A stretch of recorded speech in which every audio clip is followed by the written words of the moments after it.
Untuk sementara, aku akan meninggalkan negeri ini, Kakang Madrim. Aku ingin berkelana, keliling jagat, sambil melipur duka lara. Kabarkan kepada rakyatku bahwa aku sedang bertapa. Baik, Dinda Prabu. Di episode sebelumnya telah diceritakan bahwa Prabu Angling Dharma akhirnya pergi meninggalkan Malwapati untuk mengembara menenangkan hati, setelah Dewi Setiawati permaisurinya melakukan pati obong karena nafsu serakahnya yang ingin menguasai ilmu senyawa milik sang Prabu. Di sisi lain, di hutan Seribu Bunga, terdapat seorang tabib sakti keturunan dewa bernama Suliwah yang sangat handal pengobatannya. Di sore itu tabib tersebut pun sedang ditunggu oleh para pasiennya yang sedang sakit di mulut sebuah gua tempat tinggalnya. Suliwah pun baru saja kembali dari hutan untuk mencari bahan obat-obatan. Masih belum sembuh, Ki? Kumat lagi. Oh, iya. Kakang belum kapok juga jadi rampok. Suliwah, lebih baik kamu cepat tinggalkan tempat ini. Si tua Bangga Sudamani dan teman-temannya mau menculik kamu. Lebih baik sementara kamu ikut aku ke Gerobogan. Kamu bisa tinggal di rumah orang tuaku. Tapi kasihan kalau nanti ada penduduk yang memerlukan pertolonganku. Goblok! Kasihani dulu dirimu sendiri. Sebenarnya niat rampok itu pun baik, karena ia tahu bahwa Suliwah sedang diincar oleh Sudamani, si pendekar licik nan jahat dari golongan hitam. Mendengar tawarannya, Suliwah pun menjadi bingung dan bimbang, karena sulit baginya untuk meninggalkan para pasiennya yang masih membutuhkan bantuan. Di sisi lain terdapat Sudamani yang berjuluk pendekar 8 lengan dengan ajian andalan telapak tangan darah, dan seorang perempuan bernama Nila Saroya, beserta para anak buahnya.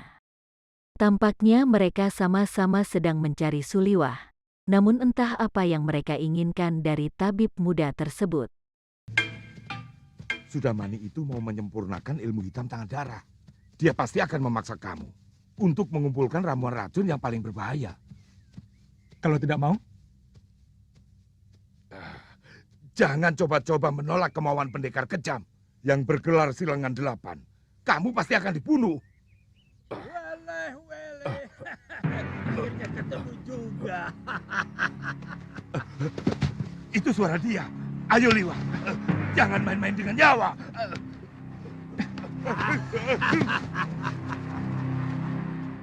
Orang-orang itu pun langsung kabur setelah mendengar suara kedatangan Sudamani, karena mereka tidak ingin mati konyol di tempat tersebut.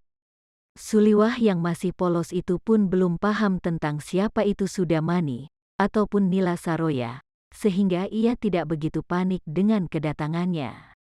Lelaki tua bertongkat itu pun langsung mengajak Suliwah untuk segera pergi meninggalkan tempat tersebut guna menuju markasnya. Namun sebelum mereka berdua bergerak lebih lanjut, mendadak saja datanglah Nila Saroya beserta pasukannya yang langsung mencegah Sudamani untuk melarikan tabib tersebut, sebab wanita itu menginginkan Suliwah untuk dijadikan muridnya di perguruan Halimun Petak.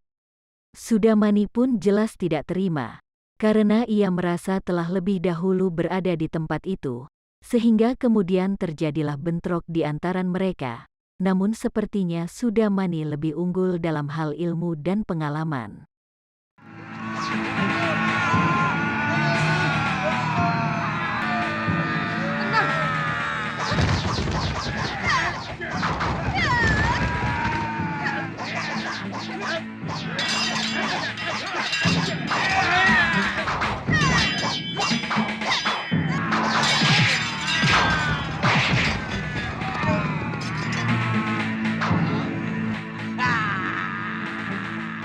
Bentuk jurus pagar cahaya bumi.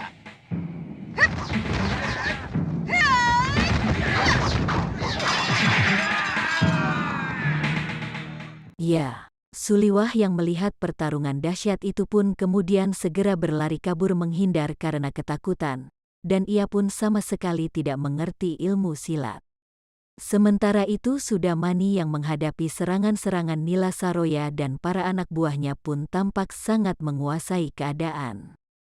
Sambil tertawa-tawa mengejek, ia pun menepis seluruh serangan-serangan yang mengincar tubuhnya, dan kemudian memberikan serangan balasan yang membuat para pengeroyoknya terlempar ke berbagai arah.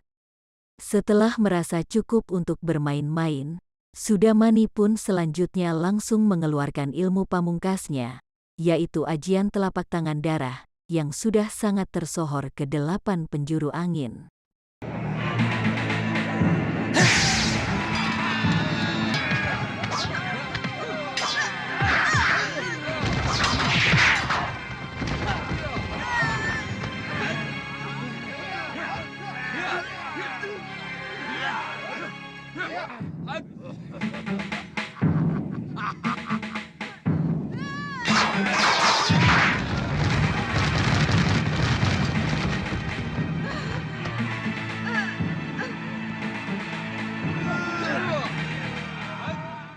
Ya, semua murid Nila Saroya pun tewas terkena ajian pamungkas Sudamani, sedangkan Nila Saroya sendiri hampir mati setelah diwiwi oleh pendekar licik tersebut.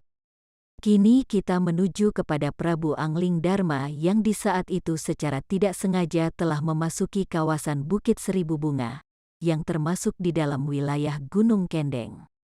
Di sisi lain tampak perseteruan terjadi antara para pendekar Gunung Kendeng dengan Kenanga, siluman serigala, yang juga ingin menguasai Suliwah.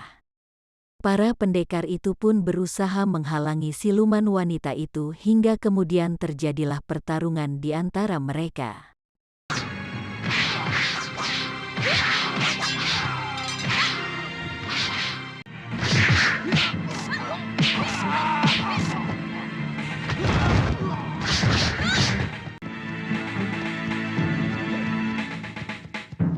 Gara-gara kamu, tabib Buddha itu lari. Suliwah!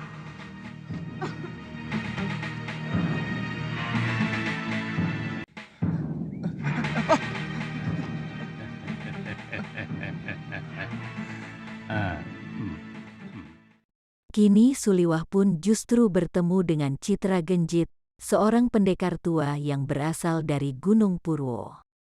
Orang tua itu tampaknya juga menginginkan Suliwah, namun ia mencoba untuk membujuknya dengan cara yang halus, supaya tabib muda itu tidak curiga dengannya. Pemuda yang sedang ketakutan itu pun sudah tidak bisa berpikir apa-apa lagi, karena yang ada dalam pikirannya adalah hanya berlari dan menjauh dari incaran orang-orang yang sama sekali tidak dikenalnya. Apa kamu mau diringkus sama si tua bangka Sudamani? Tubuhmu bisa direncah. Aku kasihan padamu. Jauh-jauh dari Gunung Purwo aku datang adalah untuk menolongmu. Sebenarnya ada apa dengan diri saya? Seluruh yang ada dalam dirimu, termasuk kepandaianmu membuat obat, diincar oleh pendekar-pendekar aliran hitam yang ada di tanah Jawa ini.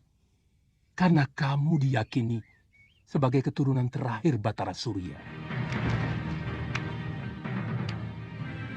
Mau dibawa kemana kekasih saya, Genjit? Setelah menghabisi para pendekar Gunung Kendeng yang menghalanginya, Kenanga pun kini telah berada di hadapan Citra Genjit dan juga Suliwah. Wanita itu pun langsung membongkar niat terselubung Citra Genjit yang akan menggunakan tabib muda itu untuk kepentingan pribadinya. Suliwah pun hanya melongo mendengar penjelasan Kenanga. Ia tidak menyangka kalau pendekar tua itu juga bertujuan jahat kepadanya. Sedangkan Citra Genjit sendiri kemudian menjadi marah mendengar rahasianya dibuka oleh Kenanga di depan Suliwah. Selanjutnya ia pun langsung menyerang wanita itu dengan senjatanya yang berupa pedang.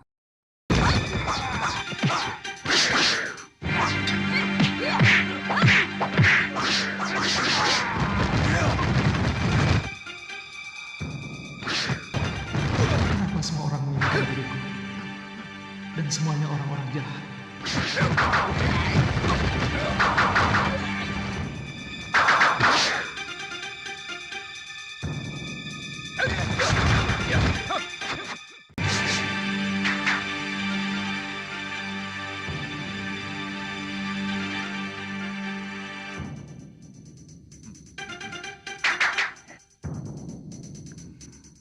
Mendadak saja, kini di tempat itu telah berkumpul pendekar-pendekar tua nomor 1 golongan hitam dari segala penjuru.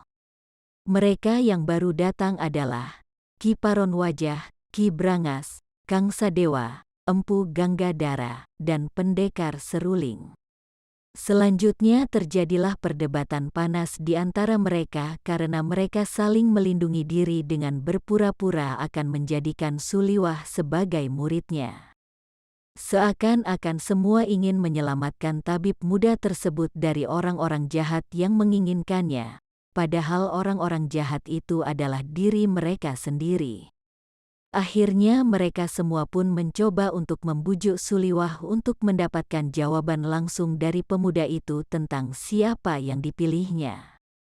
Akan tetapi ketika ditanya, pemuda itu pun hanya diam saja, sehingga mereka pun memutuskan untuk saling bertempur, dan pemenangnya lah yang akan berhak membawa Suliwah pergi. Aku Ki Brangas. Aku menantang kalian semua. Ayo.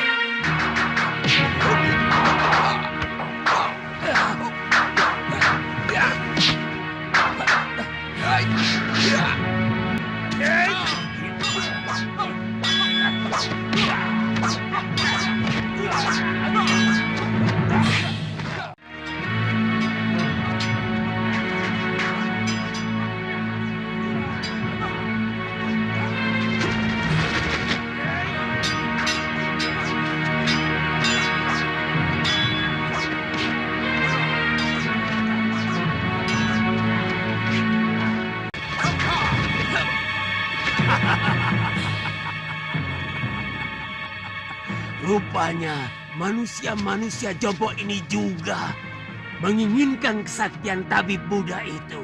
Jangan banyak mulut, Sudamani. Kau pun mau dia juga, bukan? Ikuti saja aturan mainnya.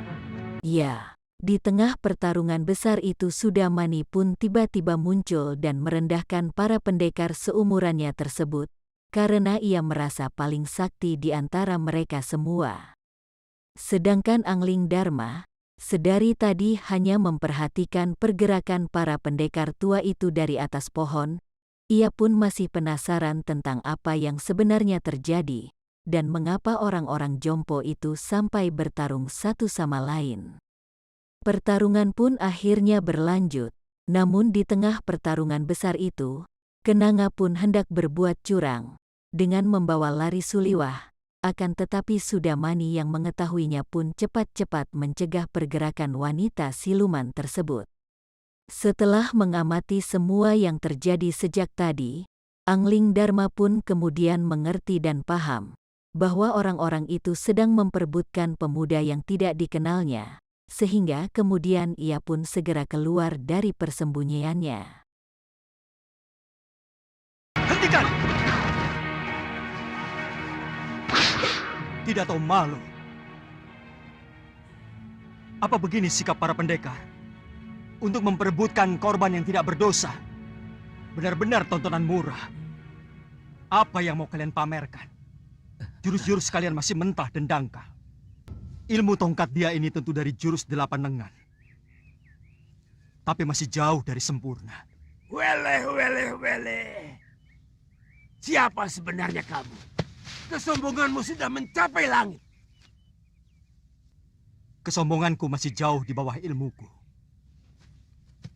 Dan untuk menghadapi manusia-manusia busuk seperti kalian, setengah dari ilmuku masih terlalu lebih. Orang-orang itu pun dibuat terkejut dengan munculnya seorang pendekar muda, yang sama sekali tidak mereka kenal sebelumnya. Mereka pun merasa bahwa pendekar muda itu sangat sombong. Akan tetapi mereka pun dapat merasakan bahwa kekuatan tenaga dalam pendekar tersebut sangat luar biasa, ketika ia berteriak untuk menghentikan pertarungan mereka tadi. Sudamani yang merasa bahwa dirinya yang pertama dihina pun, kemudian menjadi yang pertama untuk menghadapi pendekar misterius tersebut. Siapa sebenarnya dia?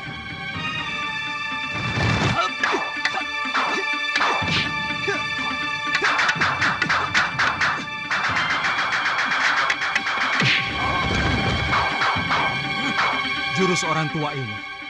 Dia curi dari jurus tangan dewa. Sudamani benar-benar dibuat tidak berdaya oleh Angling Dharma. Bahkan Sang Prabu pun tahu kalau Sudamani telah mencuri ilmu tangan dewa. Kang Sadewa, yang kemudian sudah kehilangan kesabaran pun mendapat giliran berikutnya. Ia pun merasa tidak terima karena pendekar tersebut tampak sangat merendahkan mereka. Padahal mereka adalah orang-orang sakti yang sudah kaya akan pengalaman. Ketua Padepokan Lembah Wilis itu pun kemudian segera menyiapkan jurus andalannya untuk menghadapi Sang Prabu.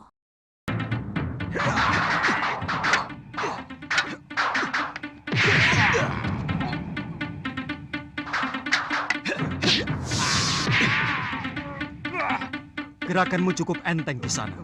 Tapi permainan tombakmu belum pantas disebut tombak sakti.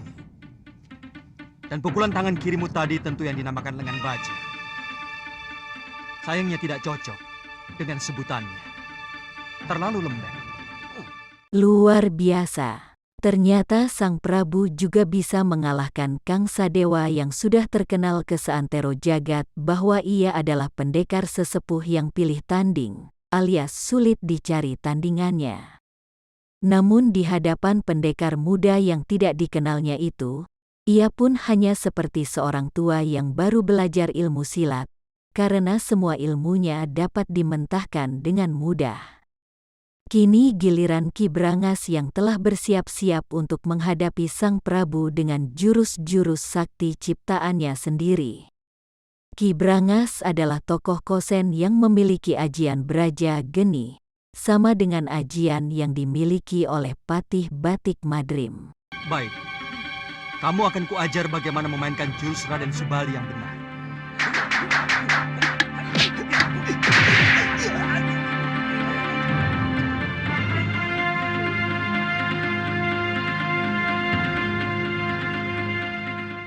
Selanjutnya giliran Ki Paron, wajah ketua perguruan Gunung Kencana, yang ingin menguji ilmunya di hadapan pendekar misterius itu alias Prabu Angling Dharma. Sang Prabu pun sudah dapat membaca dengan jelas jurus-jurus yang akan digunakan oleh Ki Paron wajah. Namun sepertinya pendekar ini adalah pendekar yang paling jujur dibanding para pendekar tua lainnya. Kiranya Ki Paron wajah yang terkenal. Kulihat tadi ilmu pedangmu adalah pecahan dari jurus pasang pedang beracun. Dan kau pandai pula menggunakan jurus tangan kiri. Tapi seperti yang lain, gerakanmu juga masih mentah.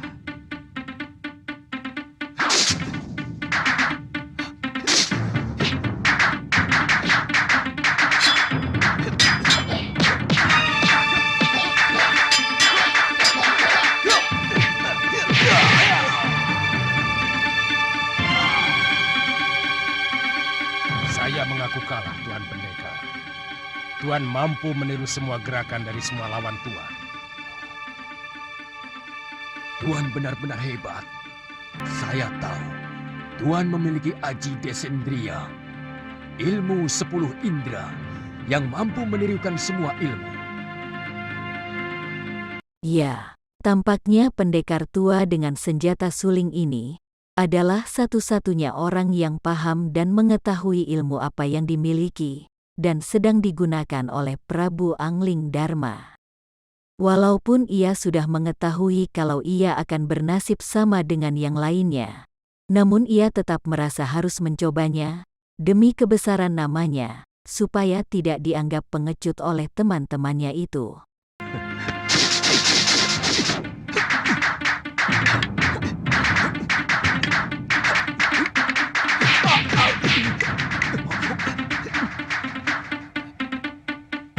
Gila, dia benar-benar bisa memainkan jurus-jurus ciptaanku sendiri. Benar-benar iblis.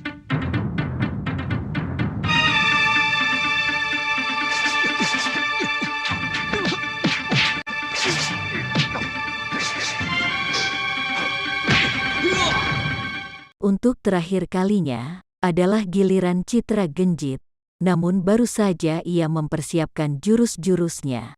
Tiba-tiba kenanga si wanita siluman serigala yang licik itu pun menyandra Suliwah dan mengancam akan membunuhnya.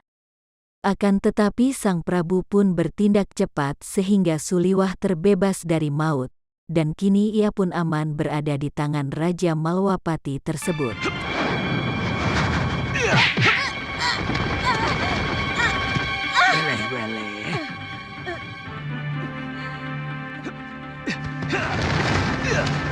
Benar-benar pendekar sejati.